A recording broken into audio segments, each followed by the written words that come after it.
আমি এক্ষুনি কিনেছি একটা প্রাইভেট আইল্যান্ড। চলো যাওয়া যাক। আমি সত্যি বিশ্বাস করতে পারছি না যে আইল্যান্ডও কেনা যেতে পারে। একটু দেখো ওটাকে, এটা স্ক্রিন সেভে রাখা যেতে পারে। আর এটা হলো আমাদের প্রথম পদক্ষেপ এই ব্র্যান্ড নিউ আইল্যান্ডে। চারিদিকে বালি।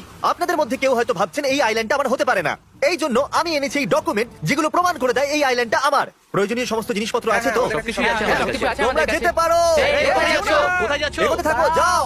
এবার আমরা কি করব? তাহলে আমরা এখন আটকে পড়েছি 24 ঘন্টার জন্য এই প্রাইভেট আইল্যান্ডে। আর সেলিব্রেট করার জন্য এক্সপ্লোর করা যাক এই নতুন আইল্যান্ড। কারণ আমি কিছু জানি না যে আমি আসলে কি কিনেছি। আমি $7,30,000 দিয়েছি এই এটা আইল্যান্ডের জন্য। খুব বড় আইল্যান্ড। এটা কি ভাই? সর্বপ্রথম আমি এক্সপ্লোর করতে চাইবো এই সিক্রেট টানেল যেটা এখানে আছে। এটা তো আমরা জঙ্গলে চলে আসলাম, আমি তো ভাবলাম বিচে থাকবো। আমরা সবাই এই পুরো আইল্যান্ডটা দেখবো। এই আইল্যান্ডে আছে বিচ, এখানে আছে জঙ্গল, এখানে আছে গুহা, এছাড়া অনেক প্রাণী। আমি খুশি যে এখানে বড় মাকড়সা নেই।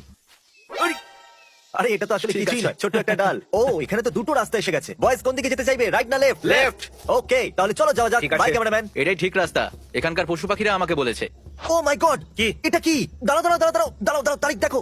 এখানে আরে পিগ আছে এখানে নাকি? তো পিগস হাই আছে। Piggy piggy. এই আইল্যান্ডে পিগো আছে? যদি এই আইল্যান্ডে পিগস থাকে তাহলে এটা কি আমার হবে? হ্যাঁ। কি এরকমটাই হওয়া উচিত তাই না? দাঁড়াও চ্যান্ডেলার, কেমন হবে যদি একটা অস্ট্রিচ পাওয়া যায় আমি এখানে? ওটা বাড়িতে নিয়ে যাবো। আমি এরকম দুর্দান্ত জিনিস কখনোই আগে এক্সপেরিয়েন্স করিনি। মানে আমি আগে কখনো এরকম ওয়াইল্ড পিগ জানি না ভাই, 1 মাস আগে তো আমি এটাও জানতাম না যে আমরা একটা আইল্যান্ডও কিনতে পারি। আর এটা হলো আইল্যান্ডের দ্বিতীয় সাইড। এই রাস্তাটা ঠিক বিচের মাঝখান দিয়ে যাচ্ছে। এটা হলো দ্বিতীয় ভাই অংশ। এটা শেষই হচ্ছে না। এরকম আর কতগুলো আইল্যান্ড আছে জিমি? আমার তো বিশ্বাসই হচ্ছে না। আমি এটা যখন কিনেছিলাম তখন জানতামই না এটা এত বড়। একটু দেখো এটাকে। যদি আমরা চাই তবু আমরা সবকিছু দেখে উঠতে পারবো না। এটা আমি এতটাই আজ বড়। পর্যন্ত এত সুন্দর জায়গা দেখিনি। জলের তো কোনো সীমাই দেখা যাচ্ছে না।